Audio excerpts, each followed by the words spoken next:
तो आज हम देखेंगे एसिडिटी ऑफ फिनॉल के बारे में। यूनिट नंबर 2 अभी हमारा चल रहा है।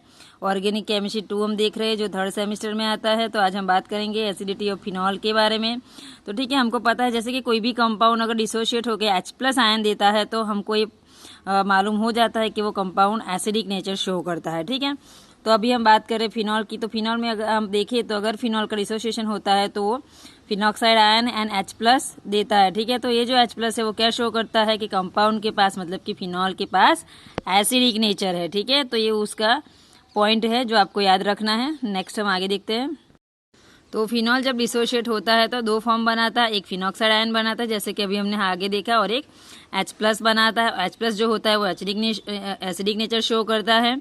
तो जो भी सब्सटेंस H+ डोनेट करता है, ठीक है, वो जितने ज़्यादा H+ डोनेट करता है उतना वो ज़्यादा एसिडिक होता है। ठीक है, तो और जो कंपाउंड, ठीक है, H+ डोनेट करने के बाद, ठीक है, जो एसिडिक नेचर के कंपाउंड होते हैं वो H+ डोनेट करने के बाद क्या हो जाते हैं, ज़्यादा स्टेबल बन जाते हैं। ठीक है, तो फिनॉल जो है वो 2 फॉर्म में डिसोशिएट होता है, एक फिनॉक्साइड आयन एंड एक H+ आयन। H+ जो आयन होते हैं वो शो करते हैं कि फिनॉल का जो नेचर है वो एसिडिक है। H+ जितने ज़्यादा डोनेट होंगे उतना वो कंपाउंड मोर एसिडिक कहलाएगा। और जो भी एसिडिक कंपाउंड होते हैं जब वो H+ डोनेट करते हैं तो वो ज़्यादा H+ डोनेट करने के बाद ज़्यादा स्टेबल हो जाते हैं। ठीक है, उसके बाद हमारा आता है, तो आगे हम देखेंगे कि फिनॉल जो है वो ज़्यादा एसिडिक है अल्कोहल से। ठीक है, phenol is more acidic then alcohol. ऐसा क्यों होता है, क्योंकि फिनॉल जो है वो H+ डोनेट करता है, रेजोनेंस शो करता है। ठीक है, तो यहाँ पे हम देखेंगे पहले ये हमारा अल्कोहल है। ठीक है, तो जब अल्कोहल का डिसोसिएशन होता है तो यहाँ पे अल्कोक्साइड आयन एंड H+ बनता है। ठीक है, तो यहाँ पे आप देख सकते हो कि यहाँ पे प्लस आई इफेक्ट हो जाती है। ठीक है, अल्कोहल में तो यहाँ पे क्या होता है कि जो नेगेटिव साइन है ना, मतलब कि ऑक्सीजन पे यहाँ पे नेगेटिव साइन है। ठीक है, तो यहाँ पे क्या होता है कि इलेक्ट्रॉन डेंसिटी बढ़ जाती है।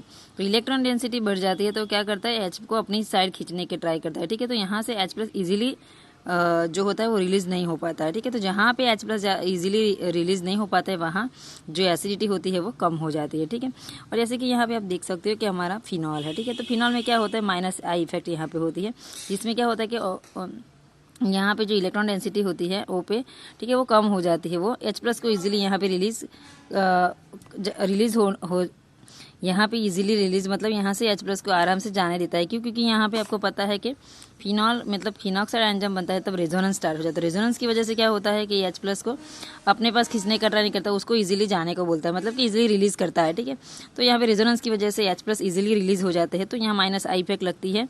और O पे जो नेगेटिव साइन है, मतलब कि O पे नेगेटिव साइन है, तो यहाँ पे इलेक्ट्रॉन डेंसिटी जो होती है वो डिक्रीज होती है। तो इसकी वजह से यहाँ पे जो एसिडिटी होगी वो ज़्यादा होगी। ठीक है, तो नेक्स्ट हमारा जो पॉइंट है वो है कि अल्कोहल के पास रेजोनेंस नहीं होता है लेकिन फिनॉल के पास रेजोनेंस होता है, जिसकी वजह से वो अल्कोहल से ज़्यादा स्टेबल है। ठीक है, तो यहाँ पे आप देख रहे हो कि फिनॉल का जब डिसोसिएशन होता है तो फिनॉक्साइड आयन H+ होता है। ठीक है, और यहाँ पे आप देख सकते हो कि उसमें रेजोनेंस होता है। ठीक है, जब यहाँ पे फिनॉक्साइड आयन बन जाता है तो क्या करता है, ओ पे नेगेटिव साइन आ जाती है, तो वो क्या करता है, अपना इलेक्ट्रॉन यहाँ डोनेट करने का ट्राई करता है रिंग को। ठीक है, और ये यहाँ पे शिफ्ट होने का ट्राई करता है, तो ये स्ट्रक्चर बन जाता है। अब क्या होगा कि यहाँ पे नेगेटिव साइन आएगी, मतलब यहाँ पे इलेक्ट्रॉन डेंसिटी आ गई, तो अब क्या करेगा, यहाँ जाने का ट्राई करेगा, ये यहाँ जाने का ट्राई करेगा, तो ये स्ट्रक्चर बन जाएगा।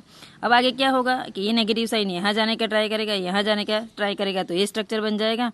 और ये अब यहाँ जाने का ट्राई करेगा तो ये जो ऑक्सीजन के पास जो इलेक्ट्रॉन है वापस अपने सर पे मतलब कि ऊपर जाने का ट्राई करेंगे, तो ये वापस से फिनॉल बन जाएगा। ठीक है, तो इस तरीके से यहाँ पे फिनॉल में रेजोनेंस होता रहता है। ठीक है, और जब रेजोनेंस होता है तो पहले स्ट्रक्चर में और लास्ट स्ट्रक्चर में सिर्फ आप देख लो बॉन्ड जो होता है ना उसकी पोजीशन चेंज हो जाती है, इसी को तो रेजोनेंस बोलते हैं। ठीक है, तो इस तरीके से फिनॉल में क्या होता है कि फिनॉक्साइड आयन बनता है और एरोमेटिक होता है, तो क्या होता है यहाँ पे रेजोनेंस होता है। तो रेजोनेंस की वजह से क्या होता है कि फिनॉल की जो स्टेबिलिटी होती है और एसिडिटी जो होती है वो बढ़ जाती है। ठीक है, ये हमने जो दिखा है आपको रेजोनेंस स्ट्रक्चर फिनॉल के थे। ठीक है, और अल्कोहल में क्या होता है कि अल्कोहल के पास तो रेजोनेंस स्ट्रक्चर है ही नहीं, तो एक पॉइंट यहाँ पे ये है कि फिनॉल ज़्यादा स्टेबल है। ठीक है, तो जैसे कि अभी हमने देखा कि हम क्या देख रहे हैं कि phenol is more stable then alcohol. Comment, जब भी आपको एसिडिटी ऑफ फिनॉल पूछा जाए तो ये कमेंट भी आपको कंटिन्यूस में लिखना है। तो पहला पॉइंट हमने क्या देखा कि भाई रेजोनेंस। ठीक है, नेक्स्ट रेजोनेंस की वजह से हम ये साबित कर सकते हैं कि फिनॉल ज़्यादा स्टेबल है। ठीक है, उसके बाद हमने क्या देखा,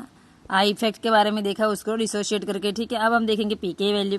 तो ठीक है, जिस भी कंपाउंड का पीके वैल्यू ज़्यादा होता है ना उसकी एसिडिटी कम होती है। ठीक है, तो यहाँ पे आप देख सकते हो कि अल्कोहल और फिनॉल है, तो सबसे ज़्यादा जो पीके वैल्यू किसका है, अल्कोहल का है, तो यहाँ से ज़्यादा स्टेबिलिटी किसकी, एसिडिटी किसकी हुई, फिनॉल की। ठीक है, तो ये पॉइंट भी साबित करता है कि phenol is more stable then alcohol. ठीक है, अब हमारा लास्ट पॉइंट के प्लस मतलब आई इफेक्ट। ठीक है, अल्कोहल जो होता है ना प्लस आई इफेक्ट शो करता है और फिनॉल जो होता है माइनस आई इफेक्ट शो करता है। ठीक है, तो जिस भी कंपाउंड के पास प्लस आई इफेक्ट होती है वो एसिडिटी डिक्रीज करता है, और जिसके पास भी माइनस इफेक्ट होती है वो एसिडिटी बढ़ाता है। ठीक है, तो ये सारे जो पॉइंट है ना वो हमने क्या देखा पहले कि भाई फिनॉल के पास फिनॉल एसिडिटी ऑफ फिनॉल। ठीक है, तो पहले हमने ये देखा कि फिनॉल का डिसोसिएशन होता है तो फिनॉक्साइड आयन बनता है, H+ आयन बनता है। H+ आयन जो होता है वो क्या करता है, एसिडिक नेचर शो करता है। ठीक है, तो ये सब हमने देखा। उसके बाद हमने कमेंट भी कंटिन्यूस में देख ली। तो आपको जब एसिडिटी ऑफ फिनॉल पूछा जाए तो आपको सारे पॉइंट लिखने हैं। तो यहाँ पे ये टॉपिक खत्म होता है। आई होप आपको समझ में आ गया होगा। ठीक है।